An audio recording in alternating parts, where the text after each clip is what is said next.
Bismillahirrahmanirrahim. Assalamualaikum warahmatullahi wabarakatuh. Innal hamdalillah nahmaduhu wa nasta'inuhu wa nastaghfiruh wa na'udzu billahi min sururi anfusina wa min sayyiati a'malina. Man yahdihillahu fala mudilla lahu wa may yudlil fala hadiya lahu. Wa asyhadu an la ilaha illallah wahdahu la syarika lahu. Lahul mulku wa lahul hamdu wa huwa ala kulli syai'in qadir. Wa asyhadu anna Muhammadan abduhu wa rasuluhu wa habibuhu wa khaliluhu. Salawatu rabbi wa salamuhu alaihi wa ala alihi wa ashabihi wa man ihtada bihudahu ila yaumiddin yauma la yanfa'u malun wala banun illa man atallaha biqalbin salim. Masyarul muslimin wal muslimat jemaah yang semoga dirahmati oleh Allah Jalla Jalaluh. Segala puja dan puji syukur senantiasa kita ucapkan kepada Allah Rabbul Alamin. Kita bersyukur atas limpahan berkah yang diberikan oleh Allah Tabaraka wa Ta'ala sampai hari ini jemaah. Allah Rabbul Alamin masih memudahkan urusan dunia kita. Allah Rabbul Alamin masih memudahkan urusan akhirat kita. Maka ini di antara keutamaan yang diberikan oleh Allah Tabaraka wa Ta'ala yang tidak diberikan kepada orang-orang selain kita jemaah. Maka nikmat yang diberikan oleh Allah Tabaraka wa Ta'ala kita syukuri sembari kita meminta pertolongan kepada Allah Rabbul Alamin. Karena sejatinya kita tidak akan bisa bersyukur kecuali dengan pertolongan Allah. Sejatinya kita tidak akan bisa berzikir kepada Allah Rabbul Alamin kalau Allah Tabaraka wa Ta'ala tidak menolong kita jemaah. Begitu juga ketika kita melakukan amalan-amalan soleh, maka amalan soleh itu tidak akan pernah bisa kita lakukan kecuali dengan pertolongan Allah Rabbul Alamin. Yang mana Nabi sallallahu alaihi wasallam mengatakan berdoa kepada Allah Jalla Jalaluh. Padahal Nabi sallallahu alaihi wasallam adalah orang yang kuat. Yang pernah kita ceritakan bahwasanya beliau pernah menghancurkan batu yang para sahabat tidak bisa menghancurkan batu tersebut. Beliau sallallahu alaihi wasallam sangat kuat dalam beribadah, bahkan beliau pernah mulai dari pertengahan malam sampai waktu subuh beliau menangis memuja dan memuji Allah Tabaraka wa Ta'ala. Beliau adalah makhluk yang diampuni dosanya oleh Allah Rabbul Alamin, yaitu dosanya yang telah lalu dan akan datang. Tetapi beliau senantiasa memohon kepada Allah Tabaraka wa Ta'ala mengatakan, Ya Hayyu Ya Qayyum birahmatika astaghitsu aslih li sya'ni kullah wa la takilni ila nafsi tarfata'in. Wahai zat yang maha hidup, wahai zat yang maha berdiri sendiri, dengan rahmatmu aku meminta pertolongan. Janganlah engkau membebankan aku, memberikan aku suatu urusan kecuali engkau menolongku walaupun itu hanya sekejap mata, kata Nabi sallallahu alaihi wasallam. Bahkan Nabi sallallahu alaihi wasallam menadahkan tangannya kepada Allah Rabbul Alamin. Kemudian beliau mengatakan, Allahumma a'inni ala dzikrika wa syukrika wa husni ibadatika ya Allah. Bantuin aku untuk bersyukur kepadamu ya Allah. Kemudian ya Allah, bantuin aku untuk berzikir kepadamu ya Allah. Kemudian bantuin aku untuk memperbaiki amalan-amalanku. Karena sejatinya kita tidak akan bisa bersyukur kalau Allah tidak membantuin kita jemaah. Begitu juga dengan berzikir kepada Allah Tabaraka wa Ta'ala. Maka betapa banyak zikir yang mudah yang kita ucapkan dalam lisan kita, kemudian dia memiliki keutamaan yang besar di sisi Allah Rabbul Alamin. Bahkan adalah amalan yang paling dicintai oleh Allah, akan mengangkat derajat seseorang tersebut, kemudian timbangannya sangat besar dan akan dijamin dia masuk ke dalam surga Allah Rabbul Alamin. Maka disebutkan oleh Abu Hurairah radhiyallahu taala anhu, dan ini dikeluarkan oleh Imam Bukhari dan Imam Muslim. Beliau mengatakan, Nabi sallallahu alaihi wasallam bersabda, kalimatani khafifatani ala lisan, dua kalimat yang sangat ringan di lisan, habibatani inda rahman, kemudian sangat dicintai oleh Allah Tabaraka wa Ta'ala, wasakilatani fil mizan. Kemudian zikir tersebut ada zikir yang sangat berat timbangannya di sisi Allah Tabaraka wa Ta'ala. Apa kata Nabi sallallahu alaihi wasallam? Subhanallah wa bihamdihi subhanallahil azim. Itu dua lafaz yang ringan, yang membuat Allah cinta kepada kita, kemudian mengangkat derajat kita. Maka siapa di antara kita hari ini mengucapkan zikir tersebut? Siapa di antara ini hari ini dia mengucapkan la ilaha illallah wahdahu la syarikalah, lahul mulku wa lahul hamdu wa huwa ala kulli syai'in qadir 100 kali. Yang mana Nabi sallallahu alaihi wasallam mengatakan dia dijamin pasti masuk surga. Bahkan dia bisa membawa pahala yang tidak bisa dibawa oleh orang-orang selain dia. Maka ketika kita tidak ditolong oleh Allah Rabbul Alamin, kita tidak akan bisa mengerjakan sesuatu yang sangat ringan, yang sangat remeh, padahal dia di sisi Allah Tabaraka wa Ta'ala sangatlah besar. Maka memintalah pertolongan kepada Allah, karena semua urusan dunia, urusan akhirat itu bisa kita kerjakan dengan pertolongan Allah Rabbul Alamin. Kemudian untuk mencari pertolongan Allah Tabaraka wa Ta'ala dengan duduk membaca Al-Quran, kemudian membaca hadis Nabi sallallahu alaihi wasallam, mempelajari maknanya, kemudian kita amalkan hal tersebut. Dan alhamdulillah pada kesempatan sore hari yang berbarokah ini kita bisa duduk, kita bisa melanjutkan pelajaran dan kajian kita masih membahas yaitu kitab yang dituliskan oleh Syekh Fuad bin Abdul Aziz hafizahullah taala, Kitabul Adab, kitab tentang permasalahan adab-adab yang harusnya dimiliki oleh seorang muslim dalam menjalani kehidupan sehari-hari sehingga kehidupannya akan menjadi berbarokah dan dia akan dikumpulkan dengan Nabi sallallahu alaihi wasallam. Maka ini di antara amalan yang kita kerjakan supaya kita bersanding dengan kekasih kita jemaah, yaitu Nabi sallallahu alaihi wasallam. Kemudian bisa berkumpul dan bisa merasakan air dari telaga beliau.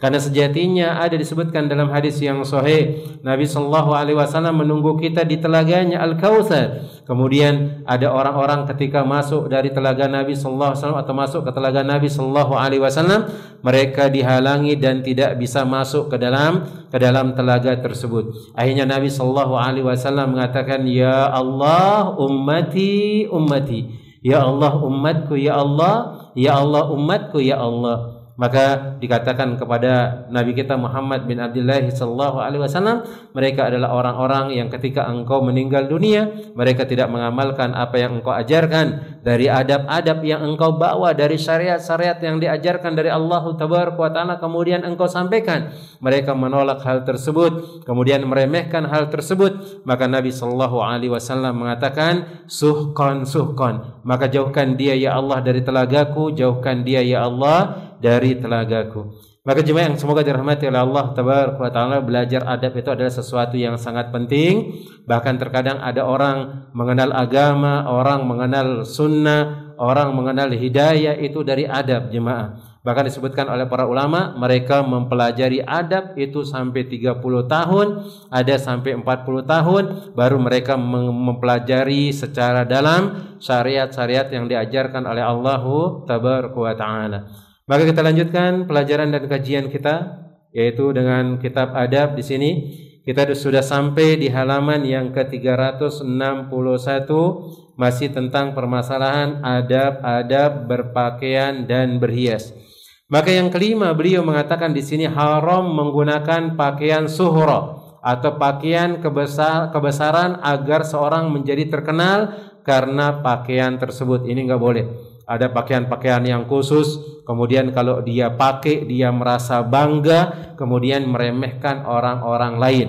Bahkan mungkin dia mengatakan, saya ini lebih hebat daripada engkau, saya ini lebih terpandang daripada engkau, maka ini hukumnya adalah haram. Adapun ketika hajah kemudian dia untuk supaya dia bisa terlihat, maksudnya bisa dibedakan ini orang ini orang ini, seperti kajian misalnya. Kemudian ada ibu-ibu dia pakai baju seragam hitam, kemudian dia pakai bed misalnya, dia ada tandanya panitia kajian, maka ini tidak termasuk dengan hal tersebut. Untuk membedakan mana panitia, mana juga peserta, maka ini tidak jadi masalah dengan syarat dia tidak merasa bangga, dia tidak merasa ujub dari amalan yang dia lakukan. Bangga boleh jemaah. Bangga apa maksudnya? Bisa melakukan tugas untuk menegakkan sunnah Nabi sallallahu alaihi wasallam, bersyukur kepada Allah Tabaraka wa Ta'ala. Tapi bangga, merasa besar, kemudian meremehkan orang lain, maka itu hukumnya adalah haram dan itu dilarang oleh Nabi sallallahu alaihi wasallam. Bahkan disebutkan oleh Syekh kita Syekh Shalih bin Shalih Al-Utsaimin rahimahullahu taala, beliau mengatakan itu termasuk ujub, yang kita merasa bangga pada diri kita kemudian meremehkan orang lain, apalagi menggunakan pakaian khusus seperti itu. Datang kajian dia harus pakaian khusus dia pakai sehingga yang lain itu tidak berani mendekatinya.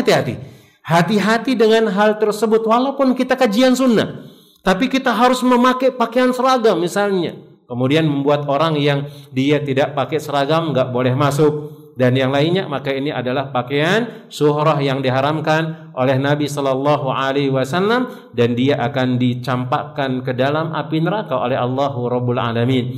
Maka Syekh Shalih bin Shalih Al-Utsaimin rahimahullahu taala beliau mengatakan al-ujubu muhbitun likulli a'mali shalih. Maka ujub itu akan menghapus amalan-amalan soleh yang kita kerjakan. Di antaranya adalah menggunakan baju suhra, kemudian kita berharap dipandang oleh orang lain, kemudian menghinakan orang lain, kemudian meremehkan orang lain tersebut.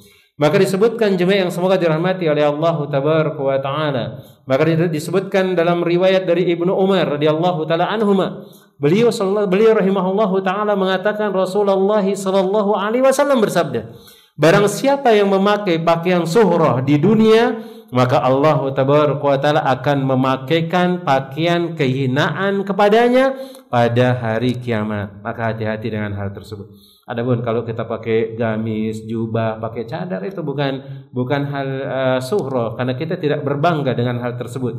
Karena kita ingin menutup aurat kita ingin menjalankan apa yang diajarkan oleh para sahabat, diajarkan oleh Nabi sallallahu alaihi wasallam, bahkan itu akan mendatangkan pahala yang sangat besar.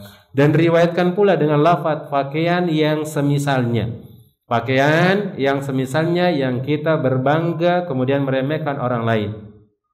Maka disebutkan oleh Ibnu Athir, beliau mengatakan as-suhrah adalah menampakkan sesuatu, dan yang dimaksud bahwa terkenalnya pakaian seseorang di antara manusia dikarenakan perbedaan warna dari warna-warna pakaian mereka, maka orang-orang pun mengangkat pandangan kepadanya sehingga membuat dirinya meremehkan mereka dengan sifat ujub dan takabur. Ini dia. Ini yang dikhawatirkan oleh Nabi. Ketika orang menggunakan pakaian suhrah, dia akan meremehkan orang lain, merendahkan orang lain. Nih ana nih ikut golongan ini nih.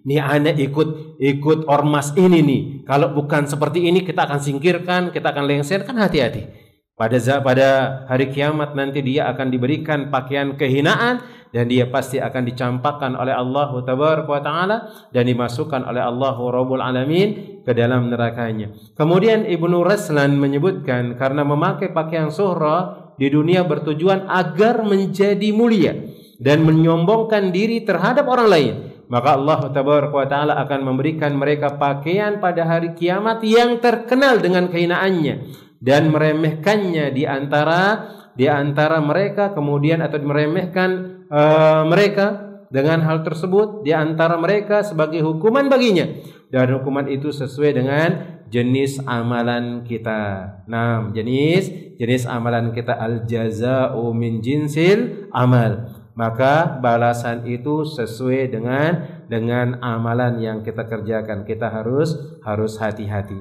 Kemudian di sini ada catatan, pakaian suhrah tidak dikhususkan dengan nilai harga tinggi lah. Tidak dinilai dari harga tinggi. Misal nih contohnya, orang-orang ada pakaiannya kayak orang pakaian parkir di sana di luar, misalnya oren-oren misalnya. Tapi dia berbangga dengan hal tersebut supaya dia mengatakan, oh ini pangkatnya tinggi misalnya. Maka ini tidak boleh. Adapun tukang parkir supaya kita tahu, oh ini tukang parkir, ini bukan tukang parkir, itu tidak jadi masalah. Karena itu bukan untuk membanggakan dirinya, untuk meremehkan dirinya. Sama juga seperti pegawai misalnya di tempat ini, dia bajunya khusus. Kemudian di restoran juga ada bajunya khusus, ada tulisannya khusus. Mereka tidak berbangga dengan hal tersebut. Mereka supaya dikenal, oh ini loh yang ngurus rumah makan ini, oh ini yang ngurus perusahaan ini. Maka itu bukan baju suhrah. Baju suhra yang dimaksud adalah ketika dia memakai pakaian tersebut, dia berbangga dan dia meremehkan orang lain. Walaupun itu mungkin adalah orang-orang yang mengenal sunnah, kemudian dia merasa meremehkan orang lain dengan pakaian tersebut, maka itu yang diharamkan oleh Nabi sallallahu alaihi wasallam. Kemudian beliau mengatakan, akan tetapi setiap pakaian walaupun nilainya rendah yang mengantarkan kepada suhroh dan tujuan orang yang memakainya agar dia dikenal di antara manusia, itulah pakaian suhroh. Sebagaimana seorang mengatakan mengenakan pakaian yang kumuh dan compang-camping agar orang-orang meyakini dia adalah orang yang memiliki sifat zuhud, tidak tamak terhadap dunia dan wara, menjaga dirinya dari dosa dan subhat dan yang semisalnya. Ini juga tidak boleh. Supaya orang kenal dia adalah orang juhud, maka dirobek-robek bajunya kayak gembel, tapi dia rajin ibadah, nggak boleh. Berarti kita pelit. Kita tidak mau mensyukuri nikmat Allah Jalla Jalaluhu. Karena kemarin kita sebutkan di antara ciri-ciri orang yang beriman dan orang yang dia taat kepada Allah Tabaraka wa Ta'ala, fa bi ni'mati rabbika fahaddits.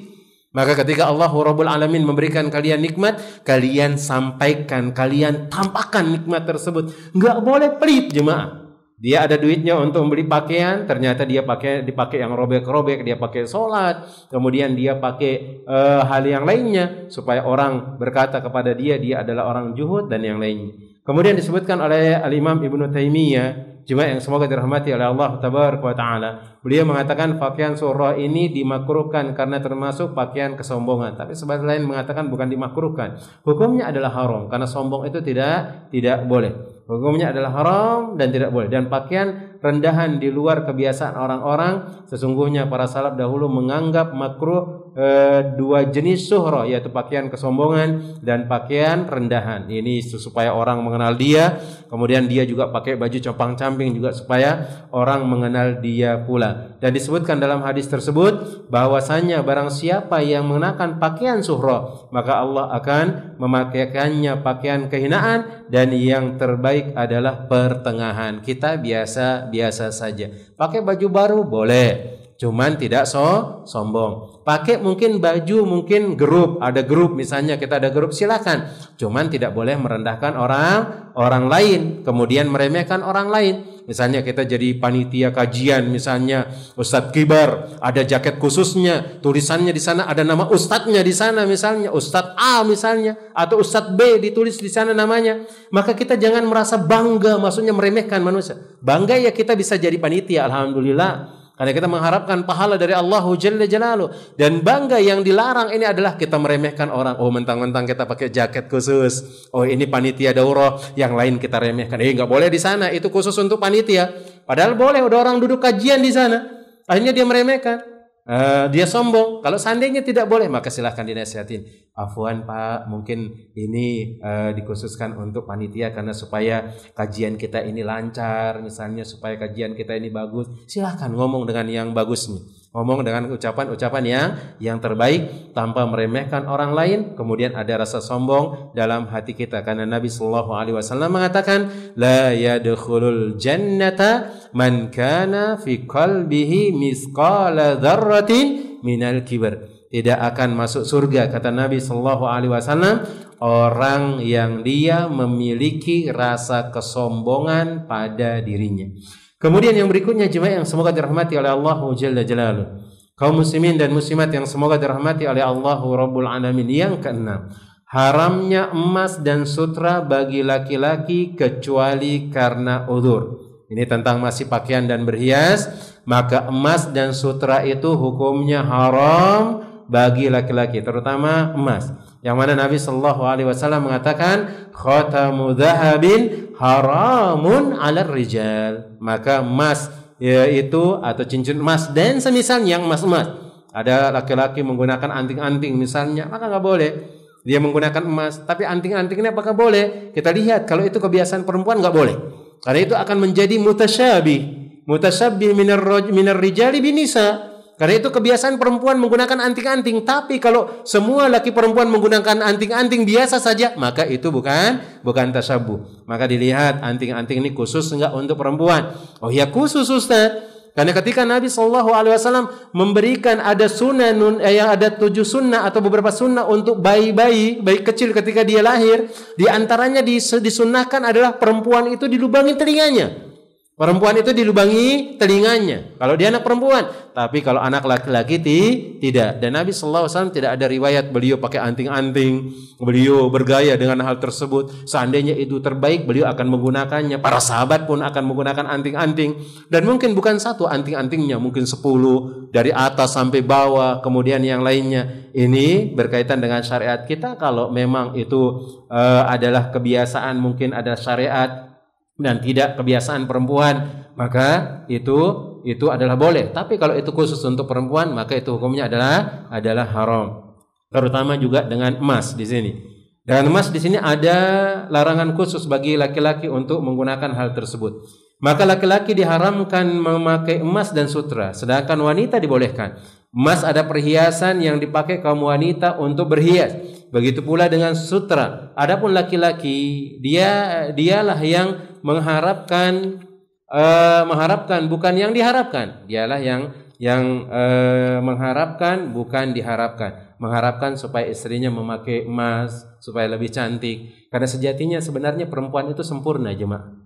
Cuman kesempurnaan itu butuh disempurnakan dengan kecantikan. Maka kalau antum pengen ngelihat istri antum lebih cantik, belikan mereka emas kalau memang mampu, jemaah.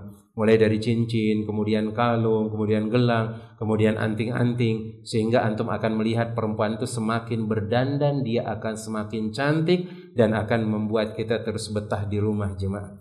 Nah, kemudian di mana emas dan sutra mengandung tambahan kesenangan yang menggoyahkan kekakuan laki-laki dan kekerasannya. Antum lihat istri antum yang enggak pakai perhiasan tuh, jemaah, biasa-biasa aja kelihatannya. Kita ngelihat istri kita enggak ada anting-antingnya, enggak ada cincinnya, enggak ada kalungnya, kayak biasa-biasa aja, kayak seperti kita.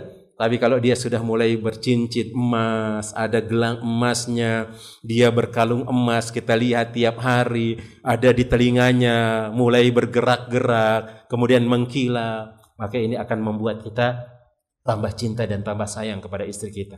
Maka sang suami ketika dia mampu untuk memberikan istrinya, maka berikan istri kita, jemaah. Tapi ketika kita tidak mampu, seorang istri juga harus paham bagaimana kondisi dari suaminya. Enggak bisa emas, jemaah. Mungkin ada yang plastik-plastik yang dijual di asongan-asongan atau di pasar malam yang harga 5.000, enggak jadi masalah. Itu untuk menyenangkan suami, dan itu akan mendapatkan pahala daripada kita memberatkan suami harus membeli emas, jemaah. Daripada kita memberatkan mereka, kemudian mereka akan tambah ternyata kufur kepada Allah Jalla Jalaluhu. Maka tidak jadi masalah hanya sekadar besi, tapi sekali kita pakai supaya tidak rusak telinga kita dan yang lainnya misalnya, jemaah. Tapi untuk menyenangkan mereka, maka itu adalah yang terbaik. Kemudian diriwayatkan dari Ali bin Abi Thalib radhiyallahu taala anhu, ia berkata, sesungguhnya Nabi Allah sallallahu alaihi wasallam pernah mengambil kain sutra dan meletakkannya di sebelah kanan beliau, serta mengambil emas dan meletakkannya di sebelah kiri beliau. Kemudian beliau mengatakan, sesungguhnya kedua benda ini adalah haram atas laki-laki dari umatku. Beliau meletakkan sutra di sebelah kanan, kemudian emas sebelah kiri, kemudian beliau angkat mengatakan, dua benda ini haram untuk digunakan, bukan untuk dimanfaatkan. Kalau dimanfaatkan boleh dijual, kemudian uangnya dia gunakan untuk makan, uangnya dia gunakan untuk berusaha, boleh. Tapi yang diharamkan adalah untuk digunakan. Dan disebutkan dari Abi Umamah radhiyallahu taala anhu, beliau mengatakan, sesungguhnya Rasulullah sallallahu alaihi wasallam mengatakan, man labisal harira fid dunya lam yalbashu fil akhirah. Maka barang siapa di antara kalian, wahai umatku, yang engkau beriman kepada Allah, yang engkau beriman kepada Nabi sallallahu alaihi wasallam, yang dia memakai sutra di dunia, maka sungguh kelak pada hari kiamat engkau tidak akan diberikan izin untuk menggunakan sutra tersebut. Kemudian disebutkan dari Abu Hurairah radhiyallahu taala anhu, dari Nabi sallallahu alaihi wasallam, beliau melarang cincin emas. Sebagaimana yang kita katakan, khatamu dhahabin haramun 'alar rijal. maka cincin emas itu hukumnya adalah haram bagi laki-laki. Semua yang penting dia emas, mau emas kuning, mau emas putih, mau emas hijau, mau emas oranye misalnya atau merah, semua jenis emas itu tidak boleh digunakan. Ustadz, kita tukar cincin sama suami kita, Ustadz. Masa pakai kuningan, Ustadz? Kan nggak enak kita. Ya, yang ibu, yang istrinya dikasihkan emas, yang suami yang pakai kuningan, seperti itu supaya tidak sakit hati istrinya. Masa ini tukar cincin tapi cuman pakai besi saja, malu sama orang lain? Sebenarnya tidak jadi masalah, karena yang kita cari adalah keridhaan Allah Taala dan yang lainnya. Kemudian jemaah yang semoga dirahmati oleh Allah Taala, maka hadis-hadis di atas juga asar-asar yang telah dikemukakan sebelumnya dan selainnya menunjukkan haramnya emas dan perak bagi laki-laki kecuali dalam keadaan yang dikecualikan dalam pengharaman ini. Yang diantaranya adalah laki-laki boleh memakai sutra jika ia menderita gatal-gatal dan terganggu dengan gatal-gatal tersebut, ini boleh. Karena sutra itu manjur untuk obat gatal-gatal. Begitu juga dengan emas, jemaah. Dahulu disebutkan ada seorang sahabat yang dia pergi berperang. Kemudian ketika dia berperang itu ketebas hidungnya, jemaah. Ketebas hidungnya, kepotong hidungnya, untuk mulutnya nggak kena juga, jemaah. Hidungnya yang ketebas, putus, jemaah. Akhirnya beliau menggunakan besi disambung, kemudian ternyata tambah bernanah, nggak bisa. Menggunakan perak juga nggak bisa. Kemudian dia pun disarankan menggunakan emas, kemudian diringankan oleh Nabi Shallallahu Alaihi Wasallam, maka itu bisa. Dia menggunakan emas. Bagaimana kalau gigi emas, jemaah? Giginya nggak ada, tapi kalau dia menggunakan besi akan bau misalnya, kemudian menggunakan perak akan bau misalnya. Apakah boleh dia menggunakan emas? Maka silakan pakai yang selain itu dulu kalau memang ada. Kalau nggak ada sama sekali, maka boleh dia menggunakan emas. Sekarang kita lihat ada orang gigi palsu juga nggak bau-bau dia, jemaah. Yang dia gigi palsu, ada yang permanen gigi palsu dipakai. Nanti kalau mau digosok tinggal diputer, buka lagi bautnya, kemudian digosok, dipasang lagi, jemaah. Dan ini tidak berbau misalnya. Dan yang kita lihat ada orang tambal gigi juga permanen, tambal giginya dan nggak bau, dia sama kayak seperti zat yang ada di gigi, maka itu lebih didahulukan daripada dia menggunakan emas di giginya untuk menghindari hal tersebut. Kemudian jemaah yang semoga dirahmati oleh Allah Taala, dan disebutkan di sini dari Anas bin Malik radhiyallahu taala anhu bahwasanya Nabi sallallahu alaihi wasallam memberikan keringanan untuk Abdurrahman bin Auf dan Zubair menggunakan gamis yang terbuat dari sutra karena gatal-gatal yang diderita oleh keduanya. Tapi kalau ada obat selain dari sutra itu, maka itu lebih dikedepankan. Sekarang ada orang gatal-gatal misalnya, ada orang apalagi kurap-kurap kulitnya, ada obat gatal-gatal misalnya, alhamdulillah, maka itu dulu digunakan. Kalau memang nggak ada, maka boleh dia menggunakan sutra, dan sutra itu sangat mahal sekali, jemaah. Nah, kemudian yang berikutnya jemaah yang semoga dirahmati oleh Allah Rabbul Alamin, dan seorang dibolehkan memakainya dalam peperangan atau untuk menolak kemudaratan, seperti orang yang tidak mendapatkan pakaian kecuali pakaian sutra untuk menutup auratnya atau untuk menghalau rasa dingin, dibolehkan memakai sutra apabila sutra itu merupakan bagian dari pakaian kira-kira 4 jari atau kurang. Ini pun dikasihkan 4 jari juga, 4 jari atau kurang. Atau mungkin kalau nggak ada memang digunakan untuk selimut, maka silakan. Nggak ada selimut sama sekali dan sutra ini bisa memanaskan tubuhnya, maka ketika sudah hilang dingin maka dia lepas, tidak dipakai lagi. Ingat, ketika kondisi darurat. Yang namanya darurat itu disebutkan oleh para ulama, nggak ada yang lain lagi selain itu. Nggak ada yang lain lagi selain sudah dicoba. Maka ketika darurat, dan disebutkan oleh Syekh Abdurrahman bin Nasir As-Sa'di, ad-daruratu tubihul mahdurat. Ketika darurat, maka dibolehkan sesuatu yang diharamkan, yang asalnya itu haram, maka dibolehkan ketika darurat. Seperti makan bangkai, nggak ada makanan sama sekali, dia sudah nyari yang halal, nggak ada, maka dibolehkan. Adapun kalau dia tersesat misalnya di kebunnya orang, tapi ada di sana kelapa misalnya, ada yang ini, maka dicari dulu pemiliknya. Kalau nggak ada, dia ambil dulu, kemudian dia datangi pemiliknya. Jangan sampai dia mengatakan, ngambil ini haram nih hukumnya, mencuri berarti kita. Ngambil buah orang, ngambil kelapa orang misalnya, akhirnya dia lihat ada bangkai ayam yang dimakan duluan. Maka dalam kondisi ini Nabi Shallallahu Alaihi Wasallam mengatakan, fa in tazahama adadul masalihi yuqaddamul a'la minal masalihi wa didduhu tazahumul mafasid, disebutkan oleh Abdurrahman bin Nasir As-Sa'di. Syekh Abdurrahman bin Nasir As-Sa'di, beliau mengatakan, fa wa didduhu tazahumul mafasidi yurtakabul adna minal mafasidi. Kalau ada dua kemudorotan atau dua keharaman yang dia cuman dua pilihan itu saja yang harus dilakukan, maka harus dicari yang lebih ringan keharamannya. Sekarang yang lebih ringan keharamannya ngambil buah atau ngambil pohon kelapa orang atau makan bangkai.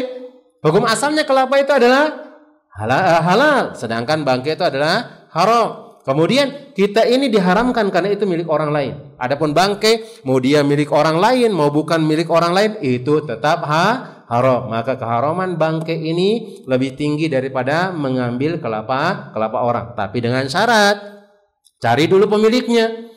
Nah, cari dulu pemiliknya. Kalau memang enggak makan mati dia, kalau dia keliling-keliling pemilik, ya sudah, dia ambil dulu, dia makan, kemudian dibawa, kemudian cari pemiliknya. Kalau disuruh dibayar, maka bagaimana caranya untuk membayar dan seterusnya, sehingga yang masuk ke dalam perutnya itu walaupun hukumnya asalnya tadi haram karena dia darurat, kemudian dia makan, kemudian dia cari pemiliknya, kemudian diikhlaskan, maka itu akan menjadi halal dan kita akan mendapatkan keberkahan dari Allah tabaraka wa taala. Kemudian jemaah yang semoga dirahmati oleh Allah tabaraka wa taala, dibolehkan pula memakai emas untuk pengobatan bagi laki-laki karena darurat. Sebagaimana yang terjadi pada seorang sahabat Arfajah radhiyallahu taala anhu, yang diriwayatkan dari Abdurrahman bin Tarfa bahwa hidung kakeknya Fajah bin As'ad, beliau terpotong dalam peperangan Al-Qullab. Ini terpotong hidungnya. Kemudian beliau hidungnya ini membuat hidung dari daun, namun daun itu berbau dan mengganggunya. Maka Nabi SAW memerintahkan dia menggunakan dari emas. Kemudian sekarang pertanyaannya, bagaimana dengan anak-anak? Dia laki-laki atau dia perempuan karena dia belum balik. Apakah boleh dia menggunakan sutra, boleh dia menggunakan emas? Maka Syekhul Islam Ibnu Taimiyah mengatakan, adapun memakaikan sutra kepada anak-anak yang belum mencapai usia balik, maka ada dua pendapat yang populer di kalangan para ulama. Namun yang paling tepat dari keduanya adalah pendapat yang mengatakan tidak boleh selama dia adalah laki-laki, supaya dia dibiasakan, oh ini perempuan yang make, jangan dipakai untuk engkau. Nanti kalau dari kecil dia dikasihkan pakai emas, misalnya pakai gelang emas juga, dari sampai besarnya nanti dikhawatirkan dia tidak bisa berubah dengan hal tersebut. Nah, ini yang keenam. Kemudian yang berikutnya jemaah yang semoga dirahmati oleh Allah tabaraka wa taala, yang ketujuh, laki-laki disunnahkan memendekkan pakaian dan wanita dipanjangkan. Ini bagian bawahnya, yaitu bagian pakaian yang dia sampai menyentuh kaki. Maka kalau laki-laki itu disyariatkan itu di atas mata kaki, adapun perempuan ditutup semuanya. Karena ternyata kadang orang tidak tertarik dengan muka kita, kadang ada orang tertarik dengan kaki, dan kaki perempuan itu juga disebutkan oleh para ulama, disebutkan oleh imam kita, imam 4 diantaranya Imam Syafi'i rahimahullah taala, itu juga aurat, maka enggak boleh diperlihatkan. Ada orang ketika dia menikah, ketika diperintahkan dia untuk melihat pasangannya, yang dibolehkan untuk dilihat pasangannya, ada seseorang yang suka melihat kaki juga. Ada seorang melihat kaki. Di antaranya ada seorang sahabat yang ketika dia meminang seorang perempuan, dia sempat mengangkat rok perempuan tersebut. Diangkat, disingkap roknya, dilihat betisnya. Karena dia senang dengan betis yang bagus, kaki yang bagus. Karena dia mengatakan ketika perempuan itu bisa merawat kakinya, maka demi Allah dia bisa merawat bagian atas semuanya. Kaki saja yang tampak karena debu tiap hari itu dirawat, bagaimana dengan tubuh-tubuh yang lainnya? Dia akan rawat, mukanya akan dirawat, dan seterusnya. Ada orang yang berpendapat dengan hal tersebut, sehingga ketika dia nador, dia melihat kaki itu sudah cukup, karena melihat masya Allah kakinya bersih, dia pembersih, walaupun mungkin tidak putih tapi dia bersih, maka insya Allah dia bisa menjaga dirinya dan seterusnya. Dan terutama kita katakan kaki itu adalah aurat bagi perempuan, sebagaimana yang telah lalu tentang masalah aurat laki-laki dan aurat perempuan yang telah kita bahas. Nah, Kemudian beliau mengatakan, syariat Nabi kita Muhammad bin Abdullah sallallahu alaihi wasallam membedakan antara pakaian laki-laki dan pakaian wanita. Dalam masalah panjang dan pendeknya, syariat membatasi untuk laki-laki apa yang antara pertengahan betisnya hingga di atas kedua mata kakinya, dan mengharuskan wajib perempuan menutup kakinya dan jangan ada sesuatu pun yang nampak darinya. Hal ini karena suatu bagian saja dari tubuh wanita adalah fitnah bagi laki-laki. Bahkan ada orang ngelihat tangan perempuan itu kadang terfitnah juga dia jemaah. Ada seperti itu.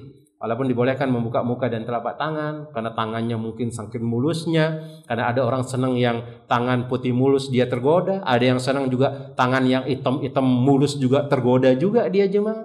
Orang-orang di Afrika itu semakin hitam itu semakin cantik jemaah. Semakin hitam itu semakin cantik. Kalau kita kan semakin hitam semakin jelek jemaah.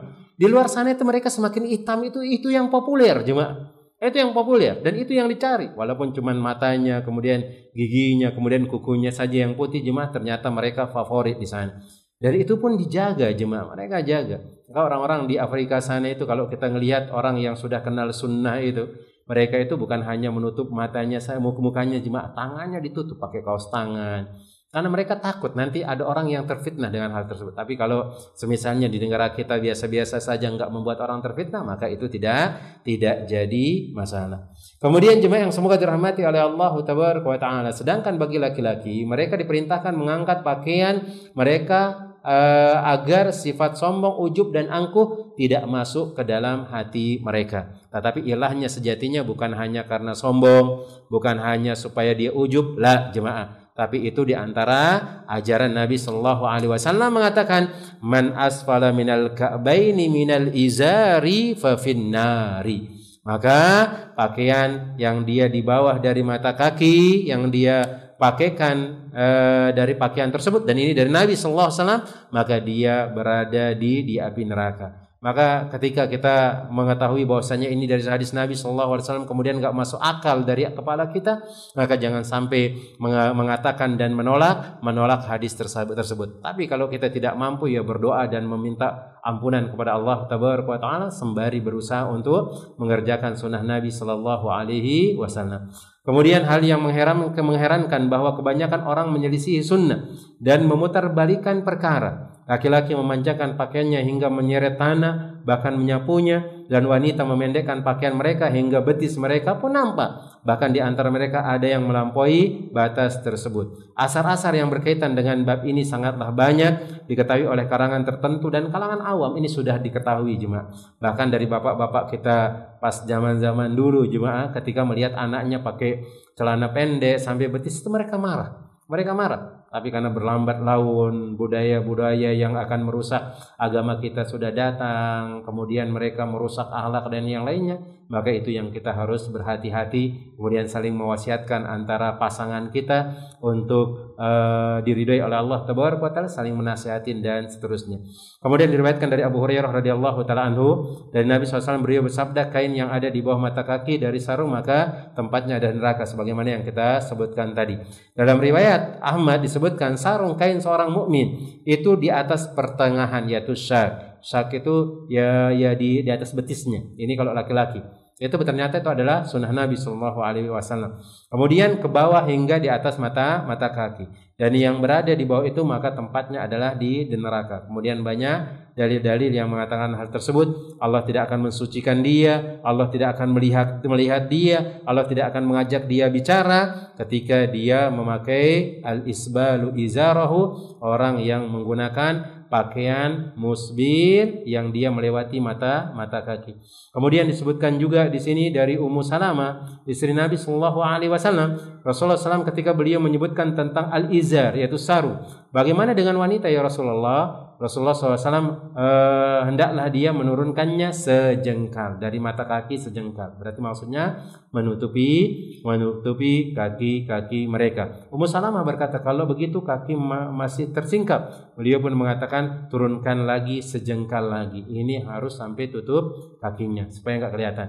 Kalau misalnya bisa sekarang kan dengan menggunakan kaos kaki misalnya supaya juga enggak kelihatan juga dan berbentuk dan seterusnya. Nah, Kemudian catatan yang penting di sini, maksud memanjangkan pakaian bagi wanita adalah menutup kedua kakinya. Jadi pakaian tidak sampai menutup kedua kakinya, dan ia memakai kaos kaki atau apapun yang bisa menutup mata kakinya, maka hal tersebut adalah boleh. Kaos kaki silakan, dan disebutkan oleh Syekh Shalih Ibnu Utsaimin, beliau mengatakan sesungguhnya menutup kedua kaki wanita adalah perkara yang disyariatkan, bahkan wajib menurut pendapat kebanyakan para ulama. Kemudian seterusnya kaos kaki misalnya, kemudian semacam yang lainnya, pakaian yang lebar, kemudian kanadir, semacam sepatu wanita. Kemudian yang lainnya juga ada catatan penting yang perlu diperhatikan. Sebagian orang membolehkan isbal, menutup mata kaki bagi laki-laki dalam berpakaian, berdalil dengan perbuatan Abu Bakar As-Siddiq. Ketika Abu Bakar dilihat celana beliau atau sarung beliau ke bawah, maka Nabi SAW memerintahkan untuk diangkat. Setelah dipakai kemudian jatuh lagi, maka diangkat. Kemudian ditanyakan kepada Nabi SAW, wahai Abu Bakar, itu tidak mengapa selama engkau tidak sombong. Selama engkau tidak sombong. Tapi terkadang kita nggak perhatikan, Nabi SAW memerintahkan Abu Bakar untuk mengangkat sarungnya tersebut. Karena pinggulnya atau pinggangnya Abu Bakar ini kecil, ketika dia memakai sarung atau celana itu jatuh-jatuh terus dia jemaah, jatuh-jatuh terus. Tapi bukan berarti Abu Bakar membiarkan sampai mata kaki, enggak, diangkat dia kemudian diikat jemaah. Maka kita kalau pengen seperti itu, cobalah angkat dulu celana kita, berusaha di atas mata kaki. Kalau dia merosot ke bawah, maka ketika merosot ke bawah kemudian kita tidak sadar, itu tidak dihukumi isbal, tidak dihukumin dia masuk neraka. Tapi ketika dia tahu, diangkat lagi, berusaha sebagaimana yang dilakukan oleh Abu Bakar. Jangan mengalihkan dari makna hadis tersebut. Berusaha dulu, baru ketika engkau berusaha nggak bisa karena pinggang engkau kekecilan, tidak ada ikat pinggang. Karena pada zaman Nabi SAW susah nyari ikat pinggang, orang-orang kaya yang punya. Nyari tali kadang-kadang pun susah dengan hal tersebut. Sekarang banyak. Nah, silakan engkau pakai ikat pinggang dulu, engkau pakai di atas mata kaki. Ketika dia merosot, jatuh melewati mata kaki, pada waktu tersebut engkau tidak dapat dosa. Ketika engkau tahu, engkau angkat lagi, dan seterusnya. Maka itu yang disebutkan oleh Nabi SAW, dan bisa dibahas tentang atau dibaca tentang hal ini. 6 jemaah yang semoga dirahmati oleh Allah Tabaraka wa Ta'ala. Maka ini yang bisa kita sampaikan pada kesempatan sore hari yang berbarokah ini. Yang bisa kita ambil faedahnya, pertama, kita diharamkan untuk menggunakan pakaian suhro, pakaian yang membuat kita beda dengan orang lain, kemudian kita merasa sombong dan ujub dengan hal tersebut. Boleh membuat gerub, boleh membuat pakaian khusus, boleh menggunakan pakaian mungkin biar tahu ini adalah kelompok ini, boleh, silahkan. Yang penting tidak sombong dan menganggap remeh orang lain. Misalnya seperti kita katakan jadi panitia kajian misalnya tadi, silakan engkau datang ke sana, engkau atur kajian, tapi jangan pernah sombong dengan pakaian yang engkau lakukan. Merasa bangga kita bisa jadi panitia kajian, boleh. Merasa bangga kita bisa duduk di majlis tersebut adalah boleh. Tapi meremehkan manusia, merendahkan manusia, maka itu hukumnya adalah haram. Kemudian yang berikutnya adalah haram emas dan sutra bagi laki-laki, mau dia tua, mau dia dewasa, mau dia anak kecil, maka hukumnya adalah haram. Kemudian yang ketujuh adalah disunnahkan memendekkan pakaian bagi laki-laki, yaitu di atas mata kaki. Kemudian perempuan diperintahkan untuk dijulurkan sampai bawah sehingga menutup auratnya. Wallahu ta'ala alam shawab. Mungkin ini yang dapat kita sampaikan. Sisanya mungkin ada pertanyaan, tafadhol, mungkin bisa ditanyakan.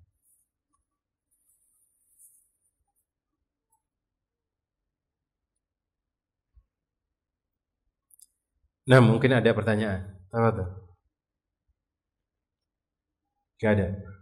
Nah, jemaah yang semoga dirahmati oleh Allah Tabaraka wa Ta'ala, karena gak ada pertanyaan, maka kita cukupkan. Sebelumnya jemaah yang semoga dirahmati oleh Allah Tabaraka wa Ta'ala, kita masih berada di salah satu bulan haram, yang mana Allah Jalla Jalaluhu mengatakan inna iddatas syuhuri indallahi isna asyara syahran fi kitabillah minha arba'atun hurum dzalika dinul qayyim fala tadzlimu anfusakum. Maka Allah Jalla Jalaluhu mengatakan pada bulan Allah itu ada 12, di antaranya ada 4 bulan haram, yang mana itu tidak boleh kita melakukan perbuatan maksiat. Bukan berarti bulan yang lain itu boleh, enggak. Tetapi ketika di 4 bulan haram ini kita melakukan perbuatan maksiat, dosanya itu lebih besar jemaah. Dan melakukan amal soleh juga pahalanya sangat besar. Di antaranya salah satun mutawalliyatun, yang 3-nya berurutan, Dzulqa'dah, Dzulhijjah, kemudian Muharram. Kemudian satunya adalah Rajab. Maka di sini jemaah yang semoga dirahmati oleh Allah Tabaraka wa Taala, kita berada di bulan Muharram. Dan hari ini adalah tanggal 9-nya. Dan ada keutamaan yang disebutkan oleh Nabi SAW di tanggal 9 dan 10-nya. Di antaranya kata Nabi SAW ketika beliau ditanya tentang berpuasa di bulan tersebut, yaitu bulan dari bulan Arafah. Nabi SAW mengatakan Dzulhijjah, 9 Dzulhijjah. Ditanya beliau SAW, yukaffiru sanatal madiyah wal baqiyah, diampuni dosanya yang telah lalu, 1 tahun yang telah lalu dan 1 tahun yang akan datang. Kemudian beliau ditanya tentang puasa Asyura, yaitu tanggal 10 Muharram. Beliau mengatakan yukaffiru sanatal madiyah, itu mengampuni dosa kita 1 tahun yang telah lalu. Dan insyaallah bisa bertepatan hari ini atau bisa bertepatan hari besok. Kalau di kalender kita bertepatan di hari besok, maka ayo kita berpuasa di sana, kemudian kerjakan amal-amalan soleh yang lainnya juga jemaah selama bulan Muharram sampai habis ya. Jangan sampai tanggal 10 selesai nggak ada amalan soleh lagi, sampai selesai. Karena Nabi SAW mengatakan afdhalus siyami ba'da siyami Ramadan sahrullahil muharram. Sebaik-baik puasa setelah dari puasa Ramadan adalah puasa pada malam atau puasa pada hari-hari Muharram. Bahkan disebutkan tidak ada bulan yang beliau hampir menyempurnakan puasa beliau kecuali di bulan Muharram. Kerjakan amalan yang terbaik, walaupun amalan itu sedikit. Terbaik itu nggak mesti harus banyak, cuma apa yang bisa kita lakukan? Infak cuma 1.000 nggak jadi masalah. Karena bisa jadi yang kecil itu akan menjadi besar. Semoga Allah Tabaraka wa Taala memudahkan kita untuk terus mengerjakan dan mempelajari adab Nabi sallallahu alaihi wasallam, kemudian mengajarkan kepada anak-anak kita sehingga itu menjadi amal jariah kita. Kemudian semoga Allah Tabaraka wa Taala membantu kita urusan dunia dan akhirat kita dan menjadi orang-orang yang diberkahi, orang-orang yang diselamatkan oleh Allah Tabaraka wa Taala dari api neraka dan dimasukkan oleh Allah Tabaraka wa Taala ke dalam surganya. Amin ya rabbal alamin. Kita cukupkan dengan doa kafaratul majlis. Subhanakallahumma wa bihamdika asyhadu an la ilaha illa anta astaghfiruka wa atubu ilaik. Assalamualaikum warahmatullahi wabarakatuh.